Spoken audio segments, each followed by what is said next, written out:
అందరికీ నమస్కారం.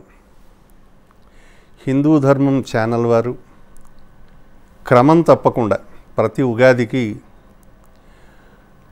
ఒక కవి సమ్మేళనం ఏర్పాటు చేయడం, ఈ కవితా సమ్మేళన ముఖంగా కవులు కవయిత్రులు వసంతగానం చేయడం ఒక రకమైన అనూచాన సంస్కృతిగా నడుస్తూ ఉన్నది. హిందూ ధర్మం ఛానల్ ప్రేక్షకులందరికీ నూతనంగా ఈరోజు మనం ప్రారంభించుకుంటున్న విశ్వావసునామ సంవత్సర శుభాకాంక్షలు మా కవిమిత్రులందరి పక్షాన కూడా. నిజానికి ఉగాది అనేది మనం అందరం ఎప్పుడూ అనుకున్నట్టుగానే ఒక కాల గణన కోసం, అంటే కాల ప్రవాహం చాలా అనంతంగా సాగుతూ ఉంటుంది. అనంతంగా సాగేటువంటి ఈ కాలంలో మనం ఎక్కడున్నాము, ఎంతవరకు ఉంటామో తెలియదు.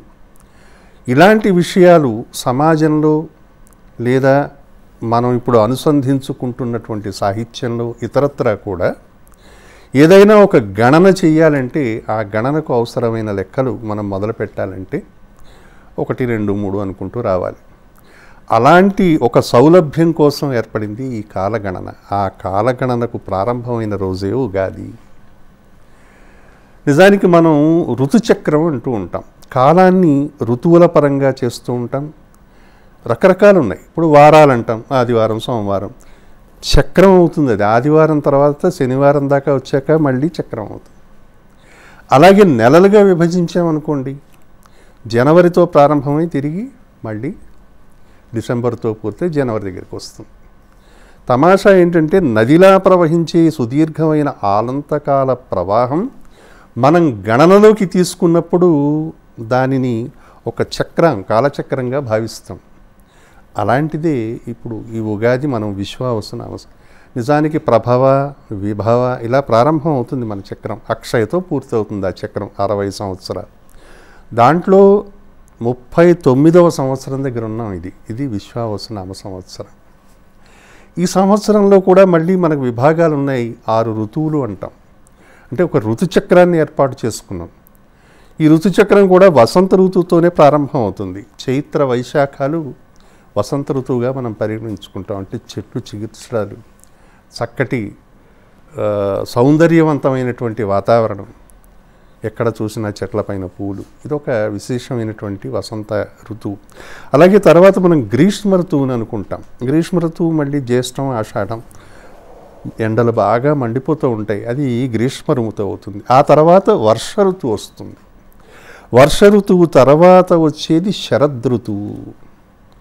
శరదృతువు వెన్నెలకు చాలా ప్రశస్తం. బహుశः ప్రబంధాలలో కానీ ఇతరత్రాలలో కానీ ఆ శరదృతు వర్ణనలు, అక్కడ ఉండే వెన్నెల వర్ణనలు చాలా విశేషంగా కనిపిస్తాయి మనకి. ఆ తర్వాత హేమంత ఋతువు వస్తుంది. అక్కడే మార్గశిర మాసం, పుష్యమాసం తరలి పెడతాయి. ఆ తర్వాత వచ్చేది శిశిరం. ఈ శిశిరం మళ్ళీ వసంతానికి తలుపులు తీస్తుంది. శిశిరంలో ఉండే ఒక విశేషం ఏంటంటే అప్పటిదాకా ఉన్నటువంటి ఆ చెట్లు ఆకులన్నీ రంగురంగులు మారిపోయి రాలిపోతూ ఉంటాయి. ఆకురాలు కాలం అది.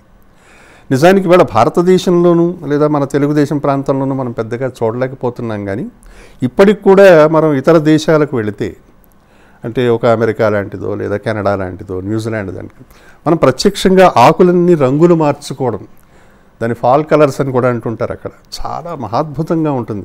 అలా రంగులు మారిపోయినటువంటి ఆ పత్రహరిత సమ్మిళితమైనటువంటి ఆకులన్నీ ఎండిపోయి రాలిపోయి మళ్ళీ వసంతానికి తావిస్తుంది.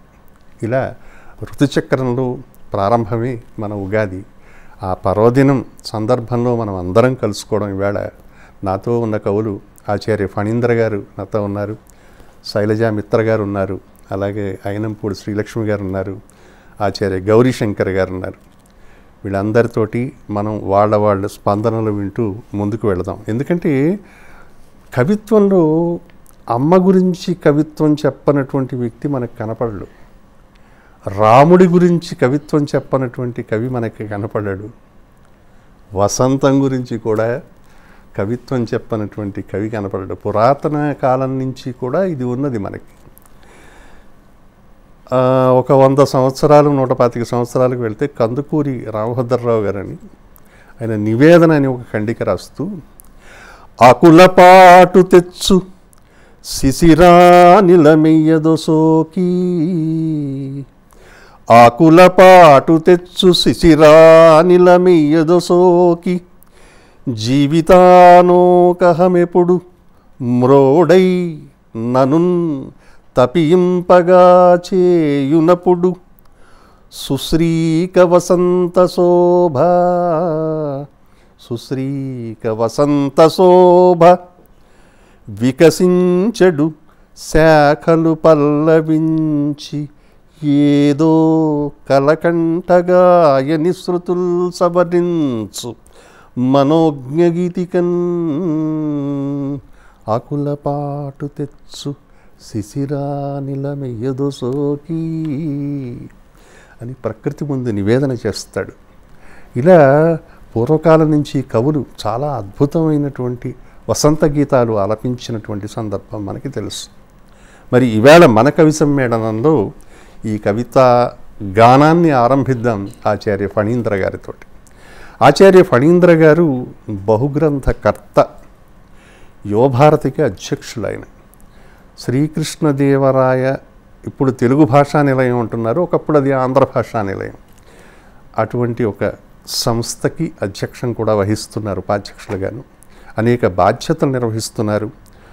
నిజానికి వ్యక్తిగతంగా వృత్తిగతంగా ఆయన సైద్ధాంతికమైనటువంటి ఆ పరిధిలో ఉన్న తెలుగు సాహిత్యం పట్ల విశేషానురక్తి కలిగి పద్యం రాయాలన్నా, గేయం రాయాలన్నా, వ్యాసం రాయాలన్నా ఒక అగ్రశ్రేణి రచయితగా, కవిగా ఉన్నటువంటి ఆచార్య ఫణీంద్ర గారిని మున్ముందుగా ఆహ్వానిస్తున్నాను. ఫణీంద్ర గారు అందుకోండి. ప్రేక్షక మహాశయులందరికీ ఆగామి విశ్వావసునామ సంవత్సర శుభాభినందనలు. ఈనాటి నా కవితా శీర్షిక కోకిలమ్మతో వేడుకోలు. ఎగిరిరావమ్మ కోకిలా ఎగిరిరమ్ము, వ్రాల మా జీవితాల వృక్షాలపైన. ఎగిరిరావమ్మ కోకిలా ఎగిరిరమ్ము, వ్రాల మా జీవితాల వృక్షాలపైన. శిశిరతాపమ్ము నశించి చింతదీర, నవవసంత శోభలుగూడి నగవులొలుక. వెంటగొనుచురమ్ము విశ్వావసాహ్వయ, నవ్యవత్సరమును భవ్యముగను. వెంటగొనుచురమ్ము విశ్వావసాహ్వయ, నవ్యవత్సరమును భవ్యముగను. క్రొత్త చివురులు మొలకెత్తుచు విరియగా, పుష్కలాభివృద్ధి పుష్పములను. క్రొత్త చివురులు మొలకెత్తుచు విరియగా, పుష్కలాభివృద్ధి పుష్పములను. పువ్వులున్ పండ్లయి భాగ్యముల్, పువ్వులున్ పండ్లయి భాగ్యముల్, నెలవులే పూదోటలై ఆడగా. బాగుంది. యువ చైతన్యమురేగి నిండ మదిలో ఉత్సాహమే కోకిలా. నవరాగంబును పాడవే, నవరాగంబును పాడవే, మము మహానందాంబుధిన్ తేల్చగాన్. కవనం బింకను పొంగువార ఎదుటన్ కన్పింపగా చైత్రమే. అతిథివి నీవు కోకిల, అతిథివి నీవు కోకిల, మహాతిథి అట్టులే నవ్యవర్షమున్. అతి మమకారమున్ గురిసి ఆదరమొప్పగ ప్రేమ జేతుమే. మితముగ వేదనల్ నిడగ మెల్లగ చెప్పవే ఆ నవాబ్దికిన్. మితముగ వేదనల్ నిడగ మెల్లగ చెప్పవే ఆ నవాబ్దికిన్. సతమును మాకిడంగ కడు సౌఖ్యములన్ మరి నచ్చజెప్పవే. నీ మేలును మరువములే, నీ మేలును మరువములే మేమెప్పుడుగాది కవుల మేళములందున్ చాలా చాలా ప్రేమముతో కీర్తింతుము నీ మధుగాన కళ నిద్ది నిజము పికమ్మా ప్రేమముతో కీర్తింతుము నీ మధుగాన కళ ఇద్ది నిజము పికమ్మా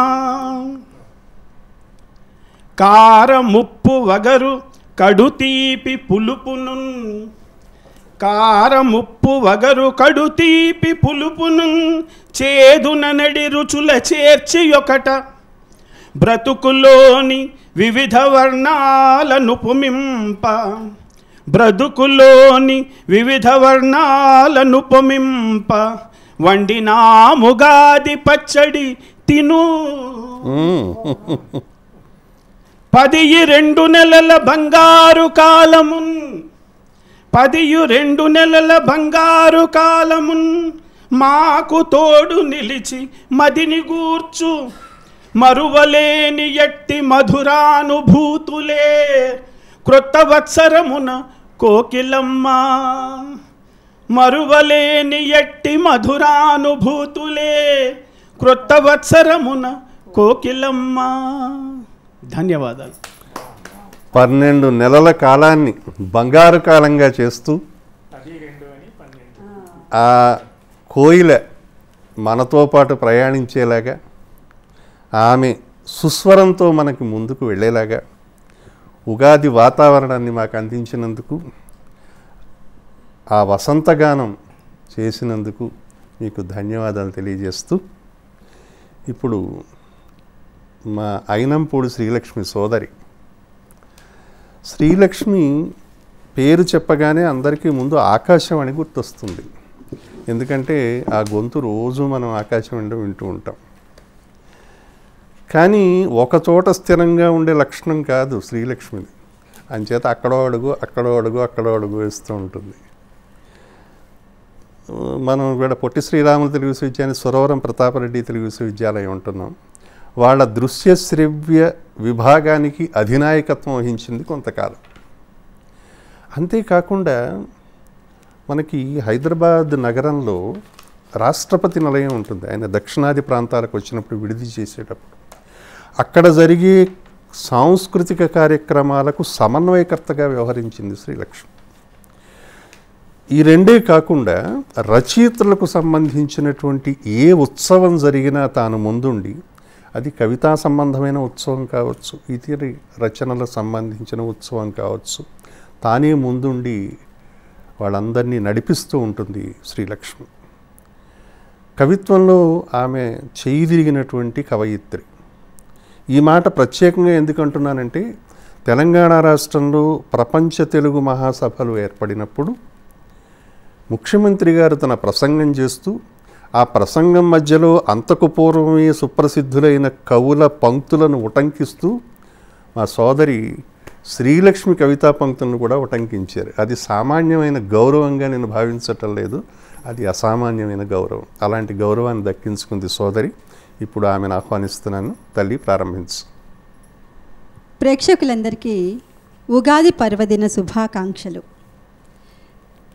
నా కవితా శీర్షిక వర్చువల్ లోకంలో నవయుగోదయం. మా ఇల్లొక వర్చువల్ లోకం. మా కుటుంబంది ఒక టెక్నికల్ ప్రపంచం. కోకిల గానం వినిపించడం కోసం కొరియన్ పాప్ మ్యూజిక్ సౌండ్ తగ్గించానని మా చిన్నోడు మూలిగాడు. పండగ పూట ఇంట్లో పూర్ణాలు బొబ్బట్లు ఉన్నాయని పిజ్జా బర్గర్లు వద్దన్నానని పెద్దోడు సనిగాడు. ఈ రోజైనా ఆ లెగిన్లు టీషర్ట్లు మానేసి పావడా ఓనీ వేసుకోమన్నానని మా పాప అలిగింది. చూస్తున్న క్రికెట్ మ్యాచ్ మానేసి పంచాంగ శ్రవణం పెట్టమన్నానని శ్రీవారు కసిరారు. ఉగాది పచ్చడి తినేంత వరకు కాఫీ ఇవ్వనన్నానని మామగారు తిట్టారు. తిథి వార నక్షత్ర యోగ కరణాలు లేకుండా మనిషి మనుగడ ఉంటుందా? కోకిల గొంతు వినపడకుండా వసంతం మన బతుకుల్లో హరిత సంతకం చేస్తుందా? షడ్రుచుల ఉగాది పచ్చడిని ఆస్వాదించకుండా కష్ట సుఖాల్ని సమంగా చూసే దృష్టి మనకొస్తుందా? అందుకే ఎన్నెన్నో తిట్లు దండకాల మధ్య గాడ్జెట్స్ అన్నీ పారేసి వీరందరినీ కారులో కుక్కేసి పల్లెకి పరిగెత్తించాను. పొలాలు, చెరువులు, తోటలు, బంధువులు అందరినీ చూశాక కోకిల పాట ఇంత బాగుంటుందా అంటూ గొంతు కలిపాడు చిన్నోడు. లొట్టలేసుకుంటూ నువ్వుల లడ్డూ తింటూ ఆహా ఏమి రుచి అన్నాడు పెద్దోడు. పచ్చ పచ్చని పొలాల గట్ల మీద పావడా కట్టుకున్న పాప క్యాట్వాక్తో హొయలిపోయింది. మామిడి చెట్టు కింద కూర్చొని తాజాగా చేసిన ఉగాది పచ్చడిని లాగించేశారు శ్రీవారు. పట్టుపంచ కట్టుకొని స్నేహితులతో గుడిలో కూర్చొని పంచాంగ శ్రవణాన్ని వింటున్నారు మామగారు. నా కుటుంబాన్ని సరికొత్తగా కళ్ళ నిండుగా చూసుకుంటున్నా, నా కుటుంబాన్ని సరికొత్తగా కళ్ళ నిండుగా చూసుకుంటున్నా. నా వంక పల్లె ఆర్తిగా చూసింది. బతుకు ఆనందతాళం మన చేతిలోనే ఉందంటూ దేనికైనా తీరిక చేసుకోవాలంటూ హితవు పలికింది. బతుకు ఆనందతాళం మన చేతిలోనే ఉందంటూ దేనికైనా తీరిక చేసుకోవాలంటూ హితవు పలికింది. ఇప్పుడు మా ఇల్లొక పంచవర్ణాల స్వప్నలోకం, మా ఇల్లొక పంచవర్ణాల స్వప్నలోకం, మా కుటుంబం ఒక సతత హరిత సుందర ప్రపంచం. ఇది మాకు కొత్త ఉగాది, ఇది కొత్త ఉగాది, సహజ జీవితాలకి పునాది. నమస్కారం. ఎంత చక్కగా ఉందో, అంటే కొంత చమత్కారం చేసింది శ్రీలక్ష్మి దీంట్లో. మనం ఇవాళ మన చుట్టూ ఉన్న వాతావరణంలో అధునాతనమైనటువంటి ప్రపంచంలో మన సౌకర్యాల కోసము, సౌలభ్యాల కోసము రకరకాలమైన సాంకేతిక పరికరాలు వాటితోనే జీవితం అనుకుంటున్నాం. అదొక దురదృష్టకరమైన పరిణామం. అలాంటి మొత్తం సంసారాన్ని పల్లెవైపు కదిలించింది. కనుక ఇవాళ మనం ఏదైతే కోల్పోతున్నామో, మన జీవితాల్లో ఏదైతే లుప్తమైపోతున్నదో తిరిగి ఆనందాలను పునఃప్రతిష్ఠ చేసేటువంటి ఒక గొప్ప మార్గాన్ని తన కవితలో ఆవిష్కరించింది శ్రీలక్ష్మి. అందుకు ఆమెకు అభినందనలు తెలియజేస్తూ, నేను ఇందాక అన్నాను, పూర్వకవులు కూడా చాలామంది ఈ కవిత్వాన్ని గురించి, ముఖ్యంగా వసంతం గురించి వాడు ప్రతిపాదించినటువంటి సందర్భాలు చాలా ఉన్నాయని. దీపాల పిచ్చయ్య శాస్త్రి గారని శతాధిక వసంతాలకు ముందు వాడాయన. ఒకప్పుడు జాషువాతో కలిసి ఆయన జంట కవిత్వం నెరుపుతారని, సరే నెరపడం వల్ల పేర్లు ఇటు అటు అయితే కొంచెం ఇబ్బందులు ఉన్నాయని, ఇలా ఏదో రకరకాలు ఉన్నాయి దాంట్లో. సరే ఆ సందర్భంలోకి వెళ్లకుండా ఆయన అన్నాడు ఒక చోట, ప్రణయ కుసుమం అని ఒక వసంత సంబంధమైన ఖండిక రాశాడు ఆయన. పుష్పవతి అయ్యే మల్లికా మోహనాంగీ, పుష్పవతి అయ్యే మల్లికా మోహనాంగి, వరుస కాదంబినియును గర్భంబుదాల్చె, వరుస కాదంబినియును గర్భంబుదాల్చె, ఘన రసాల తరుణ శ్రేణి కడుపు పండే, ఘన రసాల తరుణ శ్రేణి కడుపు పండే, హర్షదాయకమగు వసంతాగమనమున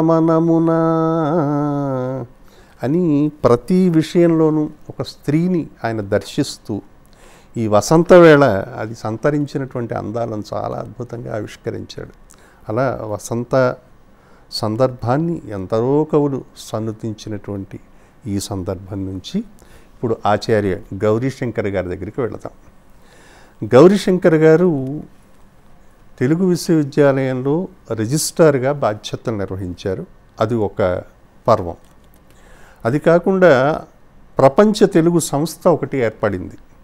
అంటే ఇతర దేశాలలో తెలుగు వాళ్ళు ఎక్కడైనా ఉంటే వాళ్ళ సౌలభ్యం కోసం తెలుగును అంతవరకు పరివ్యాపింపచేయడానికి కావలసినటువంటి సరంజామా ఏదో వాటన్నింటినీ ఏకీకృతం చేసినటువంటి సంస్థ.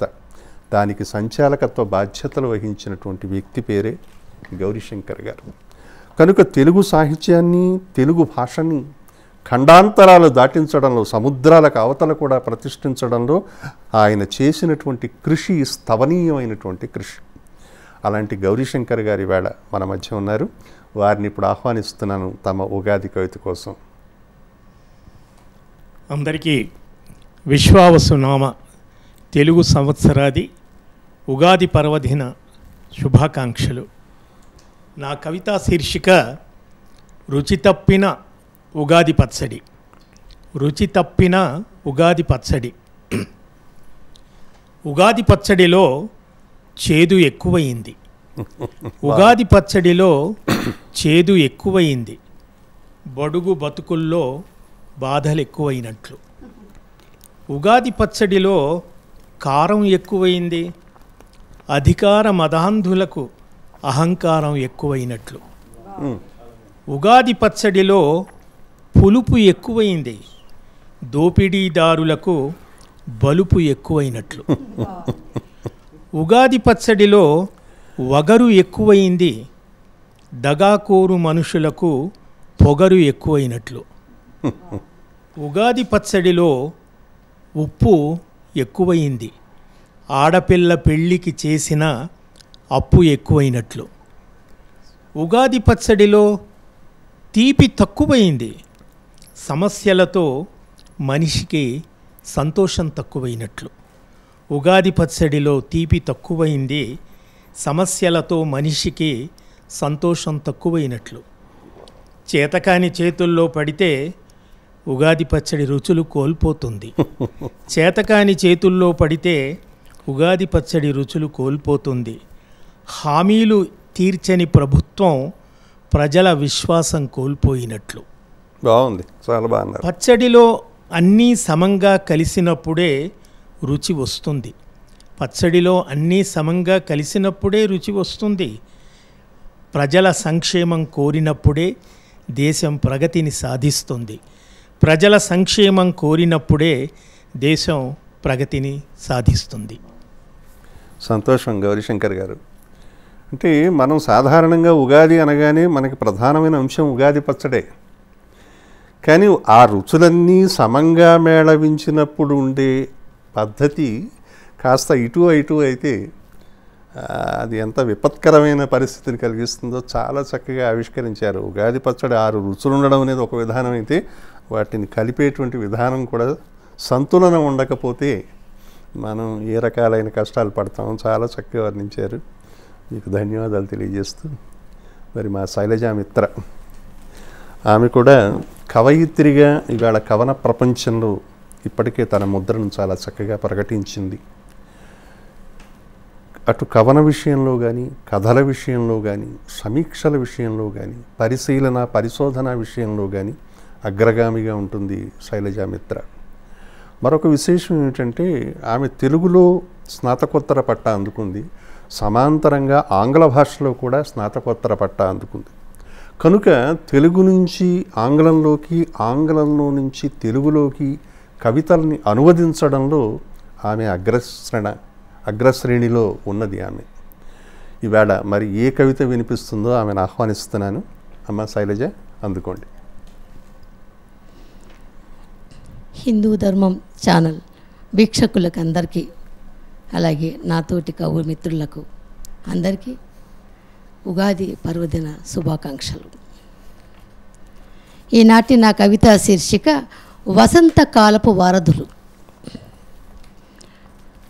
కోయిలమ్మ కమ్మనేని రాగాలకి వేప చెట్టు కింద ఆడుకుంటూ జవాబులు ఇచ్చి ఇచ్చి అలసిపోతున్న నా పసితనానికి అది చైత్రమాసమని నాకు అస్సలు తెలియదు.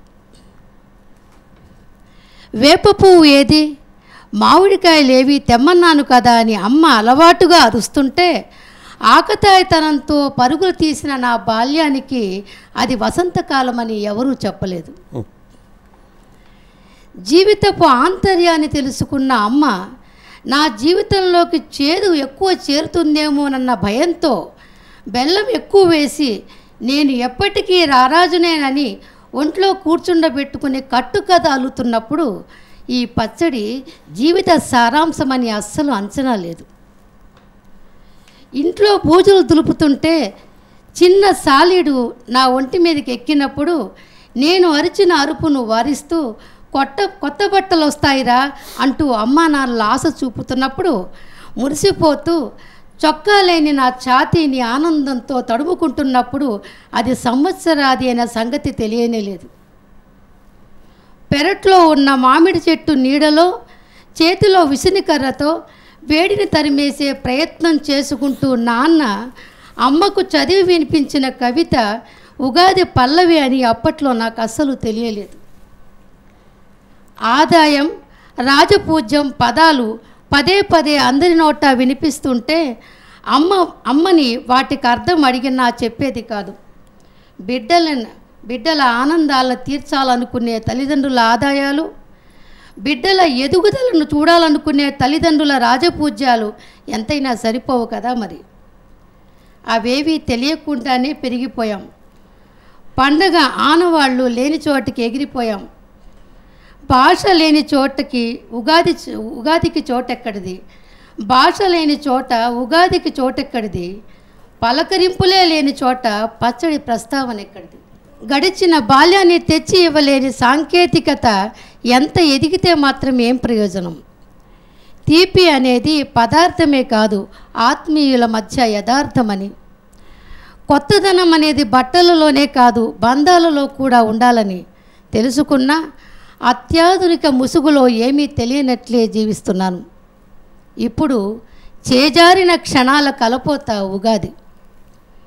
ఈ ఉగాది మహావృక్షానికి అక్షరాల ఊయలను కట్టి ఎప్పటికప్పుడు భావాల బావిలోని నీటిని పోస్తూ కాపాడే మహాకవులు ఉన్నారు కదా అని తృప్తిగా ఉన్నాను. రాబోయే తరాన్నైనా వసంతకాలపు వారధులుగా నిలపాలని ప్రయత్నిస్తున్నాను. రాబోయే తరాన్నైనా వసంతకాలపు వారధులుగా నిలపాలని ప్రయత్నిస్తున్నాను. నమస్కారం. బాగుందమ్మా, చాలా చాలా చక్కగా ఉంది. ముఖ్యంగా చేజారిన క్షణాల తలపోత అని, ఏ క్షణాలు నీ బాల్యంలో చేదార్చుకున్నావో అవన్నీ మా ముందు ఆవిష్కరించడం, నీ కవితలో ఆవిష్కరించడం అనేది చాలా విశేషంగా ఉంది. ఇంకా విశేషం ఏంటంటే, ఈ ఉగాది పచ్చడి రుచులు ఇష్టపడదేమోనని అమ్మ కాస్త బెల్లం ఎక్కువ కలిపి ఒళ్ళో కూర్చుని కట్టుకథ చెప్పిందట జీవితం గురించి. ఎంత చక్కటి ఆవిష్కరణ అది, చాలా భావస్ఫూరకంగా ఉన్నది. ఇది తల్లుల మనస్తత్వాన్ని కూడా ఆవిష్కరించినట్టుంది ఉగాది సంరంభంలో. చక్కటి కవిత్వం వినిపించిన శైలజకు. సరే, మనకి ఇవాళ హిందూ ధర్మం నిర్వహిస్తున్నటువంటి ఈ వసంతగానం అనే ఈ కవి సమ్మేళనం ఒక అదనపు సౌభాగ్యాన్ని ఇచ్చింది.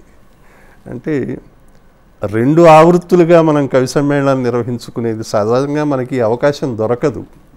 మనకి ఇవాళ 2 ఆవృత్తుల్లో కవి సమ్మేళనం నిర్వహించుకునేటువంటి ఒక గొప్ప అవకాశం దొరికింది. అందుచేత పునః 2వ ఆవృత్తంలోకి మనం ప్రవేశిద్దాం. మళ్ళీ ప్రారంభం ఆచార్య ఫణీంద్ర గారిని ఆహ్వానిస్తూ ఉన్నాను. వారు 2వ ఆవృత్తిలో ఏ విధమైన స్పందన అందిస్తారో విందాం. ఉగాది అనగానే మనకు వసంతం, కవిత్వం ఈ 2 గుర్తుకు వస్తాయి. అందున ఇటీవలే ప్రపంచ కవితా దినోత్సవం జరిగింది. కవిత ఆత్మాశ్రయ రీతిలో తన గురించి తాను ఏం చెప్పుకుంటుందో విందాం. శీర్షిక కవితను నేను. కవితను నేను పుట్టి కవిగారి మనంబను నీలి నింగిలో ప్రవిమల శంపవోలే నవభావనగా తొలుదొల్త పిమ్మటన్ వివిధములౌ అలంకృతుల వేషము భాషయుదీర్చ కావ్య వైభవముల నొంది సాగెద సభాజన రంజక శబ్దగీతినై కాంచ మనోజ్ఞ దృశ్యమును కన్నుల పండువుగా కవీంద్రుడే కుంచియ తోడ రూపుగొని కుడ్యముపై అలరారు చిత్రమున్ మించిన దృశ్య కావ్యమై మేదినిపై విహరింతు స్వేచ్ఛగా మంచి రసజ్ఞ పండితుల మాటలలో పలుమార్లు దొర్లగా మంచి రసజ్ఞ పండితుల మాటలలో పలుమార్లు దొర్లగా మోదము శాంతము ఖేదంబాదిగా ఏదైనా సరే రసావిష్కరణన్ నాదైన రీతి సలిపెదా పాదము పాదమును చదువ స్పందన కలుగన్ అన్నము లేక సంఘమున ఆదరమన్నది కానరాక సంపన్నుల చీత్కృతుల్ గొనుచు పస్తులతో బ్రతుకెల్ల నెట్టుచున్ కన్నుల తేలవేసెడి బికారులగాంచు కవీంద్రు గుండెలో మిన్నుల గూల చేసెద అమేయ విషాద కవిత్వ సింధువై మిన్నుల గూల చేసెద అమేయ విషాద కవిత్వ సింధువై మనుజులెటు మనవలె మానవత్వము విరాజిల్లు నెటుల మనుజులెటు మనవలె మానవత్వము విరాజిల్లు నెటుల మాన్య జీవన గతి ఏదో తెలిపి సంఘహితమిడు సూక్తి సుధానిధినై శాశ్వతముగా నిలుతూ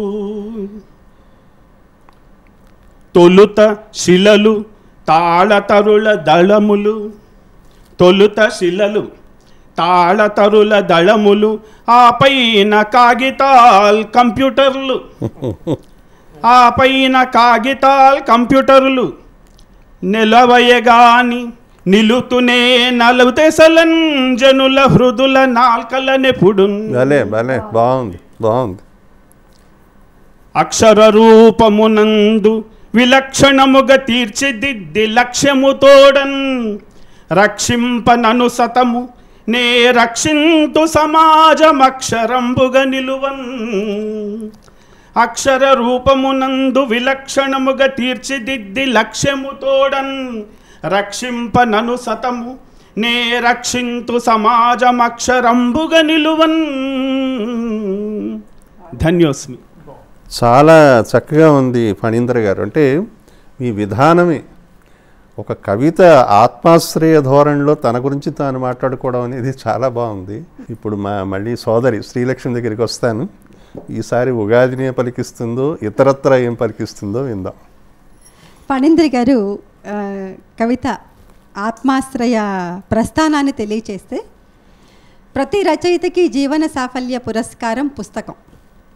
ఆ పుస్తకం ప్రపంచానికి ప్రత్యామ్నాయ 15వ లోకం అనుకుంటాను నేను. కాబట్టి 15వ లోకం అంటూ పుస్తకం గురించి తెలియచేస్తాను. పుస్తకం ఒక జవ్వని, దేహం నిండా పచ్చబొట్లే, అర్థవంతమైన అక్షరాలే అవి.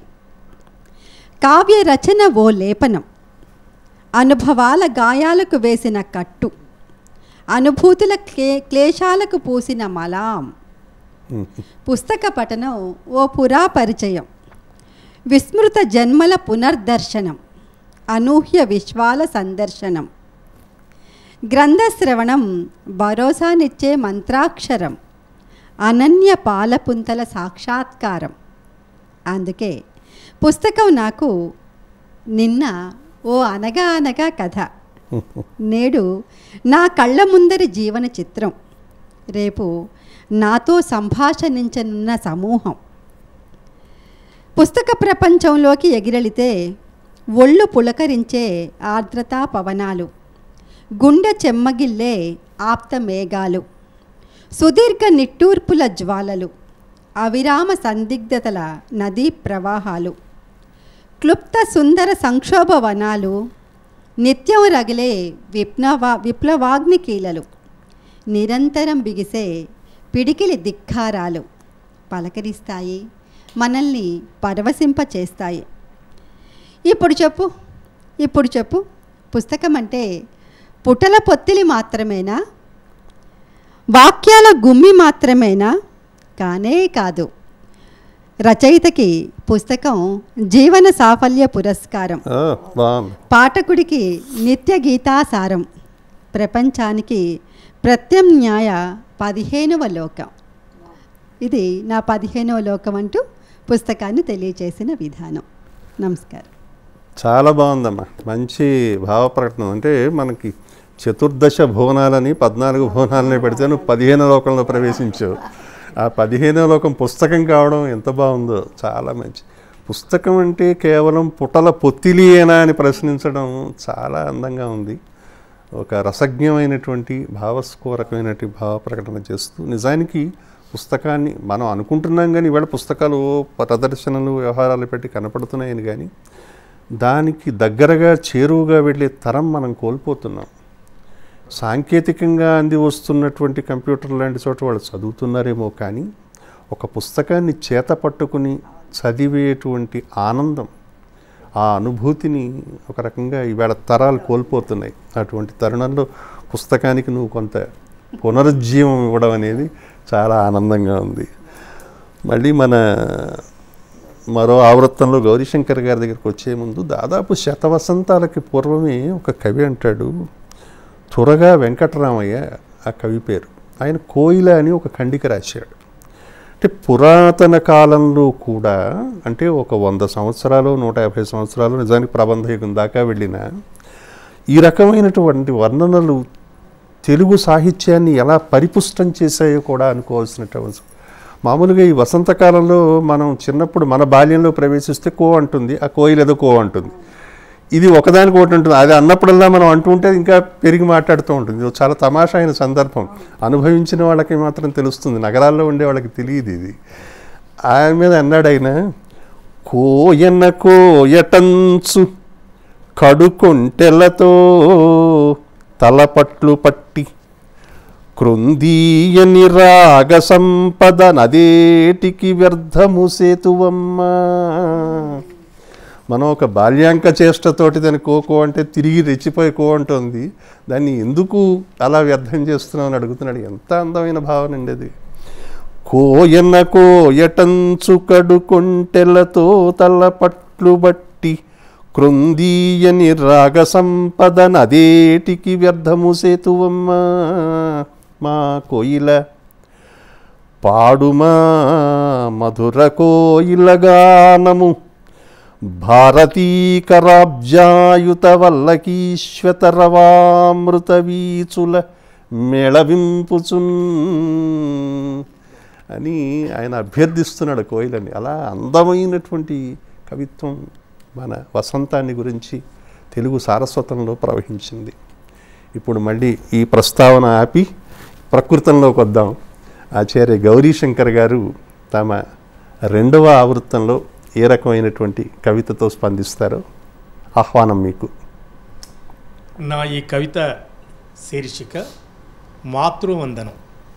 ఇక్కడ మాతృమూర్తి అంటే మనకు జన్మనిచ్చిన తల్లి, మనం పుట్టిన ఊరు, మనం పుట్టినప్పుడు తల్లి నుంచి నేర్చుకున్నటువంటి భాషతో పాటు మనం పుట్టిన దేశాన్ని కూడా మనం తల్లిగా భావించటం మన సంప్రదాయం. కాబట్టి ఇక్కడ మాతృవందనం అన్నది నా దేశానికి సంబంధించినటువంటి అంశం. అంటే నా దేశం నా తల్లి. సనాతన సంప్రదాయం నా దేశం మూల సంపద. సనాతన సంప్రదాయం నా దేశం మూల సంపద. విభిన్న సంస్కృతుల కలయిక నా దేశం కీర్తి పతాక. విభిన్న సంస్కృతుల కలయిక నా దేశం కీర్తి పతాక. వివిధ భాషల సమ్మేళనం నా దేశం స్వరపేటిక. అనేక మతాల సంగమం నా దేశం అంతరంగం. గలగలపారే జీవ నదీనదాలు, గలగలపారే జీవ నదీనదాలు నా దేశమాత దేహంలోని నరనరాలు. ప్రవహించే రక్తధమనులు నా దేశమాత దేహంలోని నరనరాలలో ప్రవహించే రక్తధమనులు గలగలపారే ఈ జీవ నదీ నదాలు. ప్రకృతిలోని పంచభూతాలు ఆమె పంచేంద్రియాలు. బాగుంది. ఆమె శరీరంలోని ప్రతి కణం కోటానుకోట్ల ఈ ప్రజాగణం. హిమవత్పర్వత శ్రేణులు ఆమె కిరీటంలోని మణులు. నల్లని ఆ కనుమల బారు ఆమె పొడవైన జడ సౌరు. కాశ్మీర సుందర నందనవనాలు ఆమె పాపిట దిద్దిన సింధూరపు ఆనవాలు. కన్యాకుమారి సాగర తీరపు అలలు ఆమె పాదాలను అభిషేకిస్తున్న జలాలు.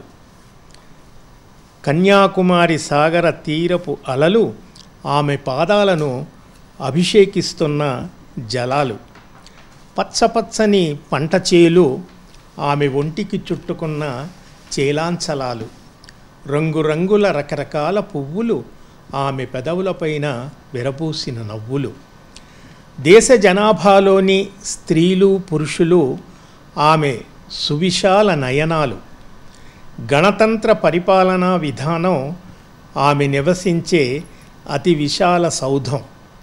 భిన్నత్వంలో కనిపించే ఏకత్వం నా దేశమాత జీవనాడి. అమాయకులైన శరణార్థులకు అందిస్తుంది ఆమె తన చల్లని ఒడి. అమాయకులైన శరణార్థులకు అందిస్తుంది ఆమె తన చల్లని ఒడి. ముష్కరుల పాలిట అపరకాళి. ముష్కరుల పాలిట అపరకాళి. అపకారం తలిపట్టే వారి పని ఇక ఖాళీ. సర్వే జనా సుఖినో భవంతు ఆమె చాటి చెప్పే నినాదం. లోకా సమస్తా సుఖినో భవంతు ఆమె ప్రవచించే పంచమ వేదం. సత్యం శివం సుందరం ఆమె చేతబూనిన మువ్వన్నెల జెండా. సత్యం శివం సుందరం ఆమె చేతబూనిన మువ్వన్నెల జెండా.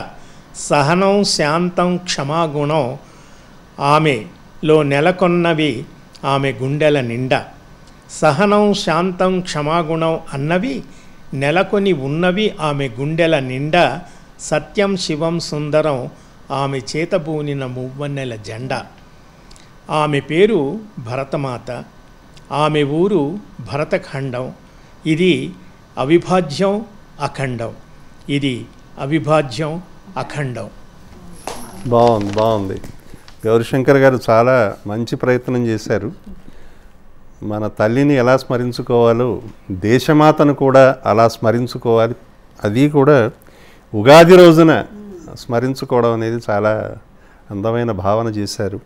ముఖ్యంగా ఆ 3 వర్ణాలు జాతి సంకేతంగా ఉండేటువంటి త్రివర్ణ పతాకంలో 3 వర్ణాలని సత్యం శివం సుందరం అని అనడం నేను ఇంతవరకు కనీసం గమనించలేదు. అది 3 రకాల విధానాలు చెబుతూ ఉంటారు రకరకాలుగా, కానీ ఆ త్రివర్ణాలను సత్యం శివం సుందరం అని భారతీయ ఆత్మను ఆవిష్కరించినటువంటి పద్ధతి చాలా విశేషంగా ఉంది. మీకు అభినందనలు. ఇక 2వ ఆవృత్తిలో చిట్ట చివరిగా ఉన్నది మా సోదరి శైలజామిత్ర. ఆమె ఎలా స్పందిస్తుందో విందాం.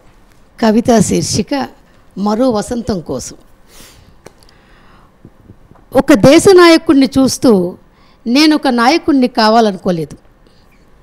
ఏ మనిషికి ఆ మనిషి ఎవరికి వారే నాయకులుగా గుర్తించబడుతున్నప్పుడు కొందరు ఉబుసుపోక అడుగుతారు, మాలో లేని భయాన్ని సృష్టించి మాపై ఆధిపత్యం ఎందుకు చెలాయిస్తున్నావు అని. సమాజాన్ని చూస్తూ నేనంటే ఒక సమూహం అనిపించుకోవాలని అనుకోలేదు. ఏ అధికారి నుండో కాస్తంత పరిచయాన్ని సేకరించి నా కాలమంతా వారిని అనుసరిస్తూ గడిపినప్పుడు ఏదో ఒకనాడు సమస్త జనావళి ప్రశ్నిస్తుంది, మమ్మల్ని నిచ్చెనలో ఉపయోగించి నీవేం సాధించాలనుకున్నావు అని. 2 స్నేహితులను చూస్తూ నేను కూడా స్నేహితుడిని కావాలనుకోలేదు. వ్యక్తిగత విలువల్ని తెలుసుకుని స్నేహం అనే పేరును వాడుకుంటూ అవసరాల్ని తీర్చుకుంటున్నప్పుడు ప్రతి స్నేహం ప్రశ్నిస్తుంది, నిన్నే స్నేహితులుగా భావించాలంటే నీకున్న అర్హత ఏంటి అని. కానీ ఒక చెట్టును చూసి నేను ఒక చెట్టును కావాలనుకున్నాను. చెట్టుకు ఎవరో చూడాలనే లక్ష్యం లేదు. మరొక చెట్టులా బతకాలని కోరిక లేదు. నీరు పోసినా పోయకున్నా ఎవరిపైనా కక్ష లేదు. ఒక అధ్యాయమే నివసించి నిశ్శబ్దంగా ఉండిపోతుందంతే. ఆకాశాన్ని చూసి నేను ఒక ఆకాశాన్ని అవ్వాలనుకున్నాను. రాత్రుళ్ళు పగళ్ళు ఎన్ని వచ్చినా చలనం ఉండదు. మబ్బులు సూర్యచంద్రులు నక్షత్రాలు ఎన్నిసార్లు తనపై నడిచి వెళ్ళినా విసుగు చెందదు. తరగని ఆనందంలా నిత్యం స్వచ్ఛంగా ఉంటుంది. మహాకవులను చూసి నేను ఒక కవిని కావాలనుకున్నాను. జీవిత ఆనందం అంతా కవిత్వంలోనే ఉంటుంది. వసంతాన్ని వర్ణించాలనే తపన ఒక కవిలోనే ఉంటుంది. ప్రతి కవి తానొక ఉగాది కావ్యమై జీవించాలనుకున్నప్పుడు ప్రతి పాఠకుడు స్వచ్ఛంగా నమస్కరిస్తూ ఆ దేవుణ్ణి వేడుకుంటాడు, మరో జన్మ ఉంటే తనని కూడా కవిని చేయకూడదా అని. నిర్భయమైన ఆకాశం కింద నిర్భీతిగా నిల్చున్న ఆ చెట్టును ఆనుకున్న ఒక కవి రాత్రి కలలో ఎదురయ్యారు. ఉలిక్కిపడి లేచి చుట్టూ కలే చూసి తెలుసుకున్నాను కదా, నాలో ఏమీ లేవని, అన్నీ నేనే ఉన్నానని. ఏ ఋతువైనా, ఏ చెట్టైనా, ఏ పువ్వైనా, వీటి భాష్యాలను తెలిపే కవి అయినా అన్నీ నా స్వరూపాలని అర్థం చేసుకుంటూ ఉగాది వసంతాన్ని ఆహ్వానిస్తున్నాను. నేనే వసంతాన్నై అందరినీ అలరించాలనుకుంటున్నాను. నమస్కారం. బాగుందమ్మా. శైలజ కొత్త పద్ధతి ఇక్కడ కనిపెట్టింది. ఏంటంటే కవయిత్రి తానే వసంతమై చెప్పడం అనేది ఒక వసంతం నుంచి మరో వసంతంలో ప్రవేశించింది కూడా. ఏదైనా ఒక మంచి భావావిష్కరణ చేసినందుకు శైలజను ప్రత్యేకంగా అభినందిస్తూ, మరి సంపూర్ణం చేయాలంటే రెండవ ఆవృత్తిలో అధ్యక్షుడు కూడా ఒక మాట అంటే సరిపోతుంది కనుక, ఇందాక శ్రీలక్ష్మి ఇవాళ మనకి మృగ్యం అయిపోతున్నటువంటి ఒక పుస్తకం. మృగ్యం అంటే అస్తిత్వం ఉండి ఉండవచ్చు, కానీ చదువుకునే నారాయణ రెడ్డి గారు అప్పుడప్పుడు సభల్లో అంటుండేవారు, బుక్ కల్చర్ పోయింది, లుక్ కల్చర్ మిగిలింది అని.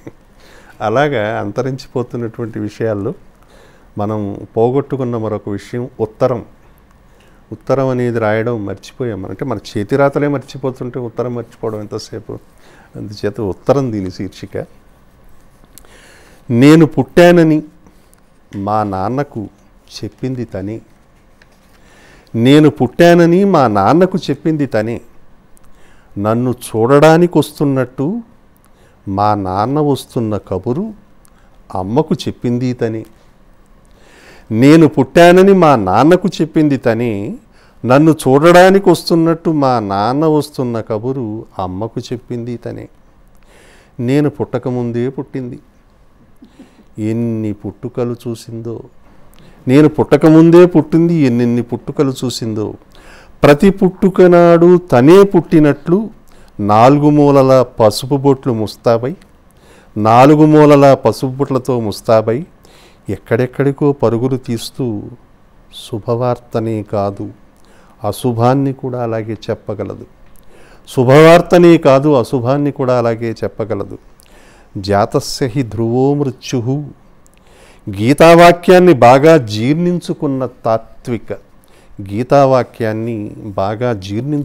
తాత్విక కాలక్షేపానికి కదిలించి చూడండి ఎంతెంత చరిత్ర చెప్పగలదో.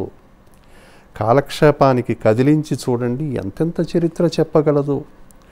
రుక్మిణి ప్రేమని సత్యభామ విరహాన్ని మోసుకెళ్ళిన నాటి వైనాన్ని, రుక్మిణి ప్రేమని సత్యభామ విరహాన్ని మోసుకెళ్ళిన నాటి వైనాన్ని జ్ఞాపకాల్లోకి తెస్తుంది. ప్రణయ కథలు పండాలన్నా, పరిణయ మండపానికి కదలాలన్నా, ప్రణయ కథలు పండాలన్నా, పరిణయ మండపానికి కదలాలన్నా తన భాగస్వామ్యం తప్పనిసరి అని ప్రకటిస్తుంది. బంధువుల రాకపోకలు, పెళ్ళిళ్ళు, పేరంటాలు, నిరుద్యోగులకు నియామక పత్రాలు, ఎన్నెన్ని వార్తలు. తాను మోయనిది మోయలేనిది లేనే లేదంటూ మహాగర్వపడేది. శ్రీరాములు నీవే కలవు, ఉభయ కుశలోపరి, మేము క్షేమం మీరు క్షేమం అని తలుస్తాను. ఇలా మొదలుపెట్టి భవదీని చేవ్రాలు వరకు పుట్టెడు సంగతుల పుట్ట. శ్రీరాములు నీవే కలవు ఉభయకుశలోపరి, మేము క్షేమం మీరు క్షేమమని తలుస్తాను. ఇలా మొదలుపెట్టి భవదీని చేవ్రాలు వరకు పుట్టెడు సంగతుల పుట్ట. వక్రములు వక్రతమములు మహా ఇష్టం కాబోలు, వక్రములు వక్రతమములు మహా ఇష్టం కాబోలు. ఒళ్ళంతా వాక్యాలు కట్టిన టాటూలే, ఒళ్ళంతా వాక్యాలు కట్టిన టాటూలే. విధికి కూడా వక్రతను ఇష్టపడే గుణం ఉండవచ్చును కదా, విధికి కూడా వక్రతను ఇష్టపడే గుణం ఉండవచ్చును కదా. అప్పుడు జాతకాలు మారిపోతాయి, ఫోన్లు మొబైళ్ళు రాహుకేతువులవుతాయి. ఇప్పుడు అక్షాంశాల మీద కాదు అక్షరాలకే గ్రహణం పడుతుంది. అప్పుడు అక్షాంశాల మీద కాదు అక్షరాలకే గ్రహణం పడుతుంది. ఎమోజీలు ఇమోషన్స్ని మింగేస్తాయి, ఎమోజీలు ఇమోషన్స్ని మింగేస్తాయి.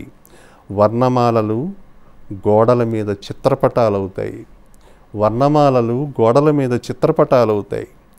లేఖలు మ్యూజియంలకి దారులు వెతుకుతాయి, లేఖలు మ్యూజియంలకి దారులు వెతుకుతాయి. ఉత్తరం అంటే గుప్పెడు అక్షరాల సమూహం కాదు, ఉత్తరం అంటే గుప్పెడు అక్షరాల సమూహం కాదు, గుండెకు స్పందనలు పుట్టించే వర్ణ సమామ్నాయం. ఇది మనం కోల్పోతున్నటువంటి ఉత్తరం. ఏదైనా ఈవేళ ఈ విశ్వావసునామ సంవత్సర ఉగాది పర్వదినం రోజున కవులు, కవయిత్రులు, ఈ కవిమిత్రులు, కవమండలి అంతా కలిసి హిందూ ధర్మం ఛానల్ ద్వారా కాసేపు ఉగాది ముచ్చట్లు కవితాగానం చేస్తూ గడిపినటువంటి ఈ మధుర క్షణాలు మీతో పాటు పంచుకున్నందుకు మా ఆనందాన్ని, మా అందరి ఆనందాన్ని వ్యక్తపరుస్తూ ధన్యవాదాలు.